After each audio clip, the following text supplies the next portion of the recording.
Hello, my darlings. It's Risa coming to you live on Friday for some heart to heart conversation.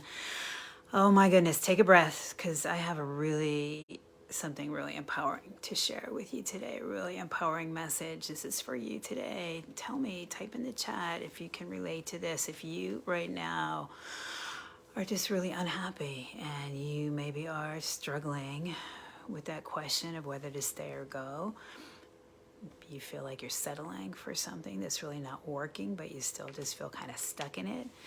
If you feel like you are putting up with behavior that's really not acceptable, and you know that you deserve better, then this is going to be really helpful for you today.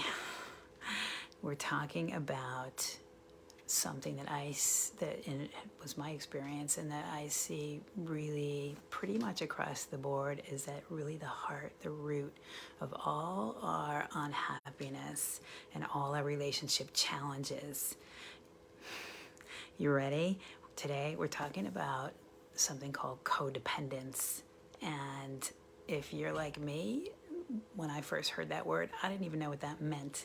So we're going to just talk a little bit about that today and what does it mean. And I want to share with you a personal story about my experience in the past with this idea of being codependent and how I really kind of navigated my way through that to become more healthy, more whole, and to feel like I'm in a position to create a really healthy relationship now in my life. And that's really our ultimate goal, right? We want to feel whole and complete and free and empowered and really just release any old unhealthy patterns. We all have our stuff. And so I'm going to take you back around to when I was married. And many of you have heard my story before, but I was married to a man who struggled with alcoholism and depression. And I did not realize what now I would consider it was a very codependent relationship. It was sort of like a very unhealthy enmeshment. Here we are, we're all intertwined and just kind of, way too much depending on each other for whatever sense of love and approval and security. And so he starts struggling with alcoholism and depression, and he really starts going down. And then I had a choice to make. And it really wasn't until until he really kind of imploded that I had to make a choice. And I felt like if I have to choose between you and me, I'd rather not have to choose, but if I have to choose, I have to choose me, because it's not going to help you and it's not going to help me if I go down with you. But I'll tell you something, it was just, the most painful time in my life, watching someone that I loved, that I cared about, that I was depending on way too much for that sense of security, struggling, and know that I was powerless to really do anything about it. But I used to go to a lot of Al-Anon meetings, and that really was a lifesaver for me at the time. If any of you are struggling with that, if you have a partner that's dealing with any kind of addiction, I highly recommend Al-Anon. But so I used to go to these meetings every week, sometimes multiple times a week. And so one night I walk out of a meeting with my friend Liz, and we're looking up at the stars, and I just said to her, Liz, it just makes me so sad to see how sick he is. She turns to me lovingly and says, Risa, it makes me sad to see how sick you are. And I was just like, whoa. In that moment, I got it. I was really grateful that she said that to me. Not a lot of people have the guts to be that honest, but I realized my sickness is the degree to which I am making my well-being dependent on another person and how they're showing up and the choices that they're making for themselves. And so that was really a light bulb moment for me.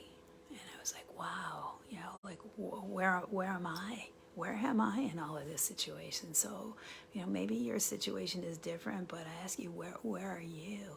And that was a turning point for me, where I realized I've got to get my attention back on myself and focus on the things that I have control over. We talked about that last week, but whatever your situation, whatever you're going through right now, we do have the power to get our focus back on ourselves, focus on what we have control over, which is us. And that's was my big learning, and that is just I will no longer ever again make my well-being dependent on another person and how they're choosing to show up. So that's kind of a very basic definition, I think, of codependence. And it doesn't really matter what you call it, honestly. But, it's just, for me, I was just, like I said, I didn't even realize it. And I think most of us don't even realize it. That it's just your partner is not your source. And if we're depending on another person to change, to show up, to be different than however they're being, that's not to say you should be accepting unacceptable behavior, but if we're needing that in order for us to be happy, then we're in trouble. I don't know about you, but I don't want my well-being to be at the mercy of anyone else and their behavior and how they're choosing to show up.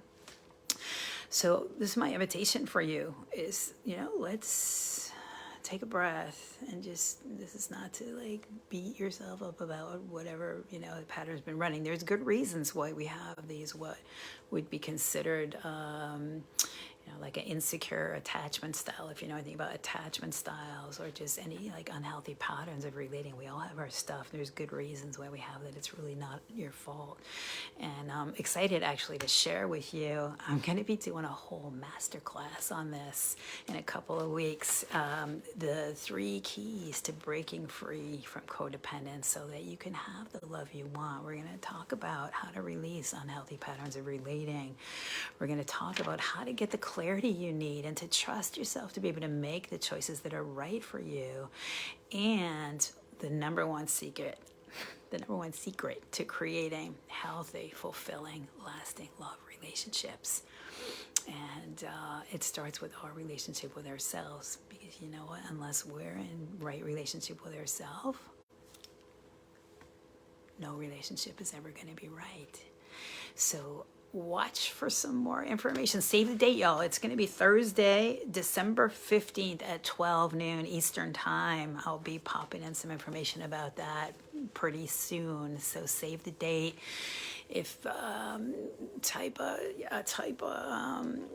yes in the comments below if this is resonating with you, feel like this is something that would be helpful for you, give this a thumbs up. That'll give me some feedback as to how I can best support you. But I'm really excited to dive in more with this idea, because this has really been my whole life experience is how do we come into right relationship with ourselves? How do we release any old unhealthy patterns of relating? How do we really create the lasting, fulfilling love that we want, and be able to, get the strength and get the clarity to be able to make the choices that are right for us? If you're in something that's not working, it's okay.